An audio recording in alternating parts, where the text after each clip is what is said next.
नमस्कार. भक्तिप्रिया चॅनलवर आपले खूप खूप स्वागत आहे.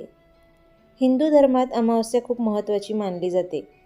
दर महिन्याला अमावस्या साजरी केली जाते आणि अशा एकूण 12 अमावस्या वर्षभरात असतात. प्रत्येक अमावस्येला स्वतःचे महत्त्व असते.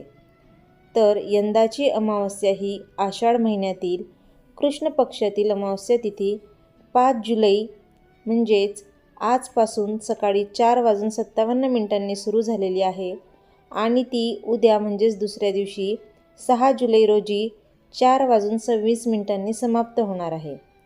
त्यामुळे जी अमावस्या आहे ती आज साजरी केली जाणार आहे. तर या अमावस्येला काही दुर्मिळ योग जुळून आलेले आहेत. तर याच दुर्मिळ योगांसाठी आपल्याला काही 7 सोपे उपाय करायचे आहे. या उपायांनी आपल्याला पितृदोषातून तर मुक्तता मिळणारच आहे, परंतु धनवृद्धी पण भेटणार आहे, म्हणजेच आपल्या धनातही वाढ होणार आहे. तर हे 7 उपाय कोणते? तर त्या अगोदर चॅनलला सबस्क्राईब केले नसेल तर सबस्क्राईब नक्की करा.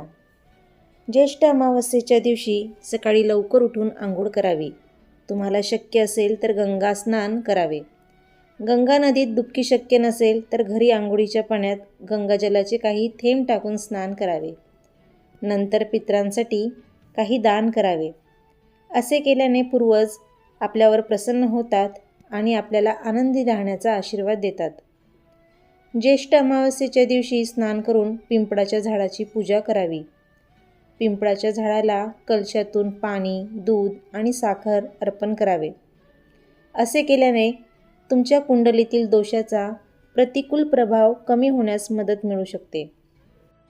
ज्येष्ठ अमावस्येच्या दिवशी सायंकाळी पूजा केल्यानंतर म्हणजेच दिवाबत्ती केल्यानंतर दक्षिण दिशेला चौमुखी तेलाचा दिवा लावावा.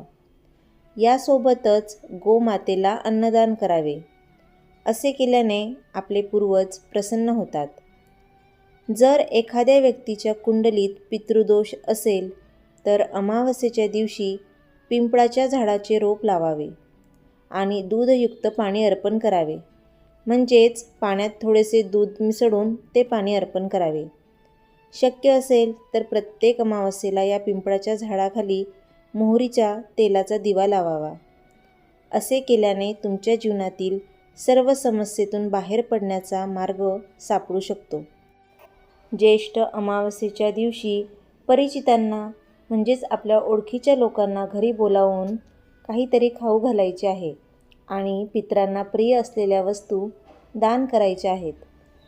ज्येष्ठ अमावस्येच्या दिवशी भगवद्गीता किंवा रामचरितमानस पठण केल्याने पितर तुमच्यावर प्रसन्न होतात आणि तुमच्या कुंडलीतून दोष दूर होण्यास मदत होतात.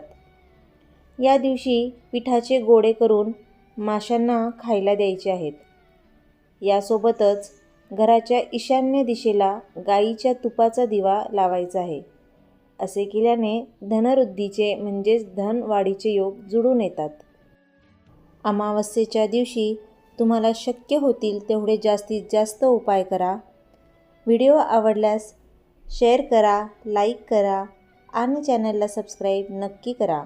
धन्यवाद.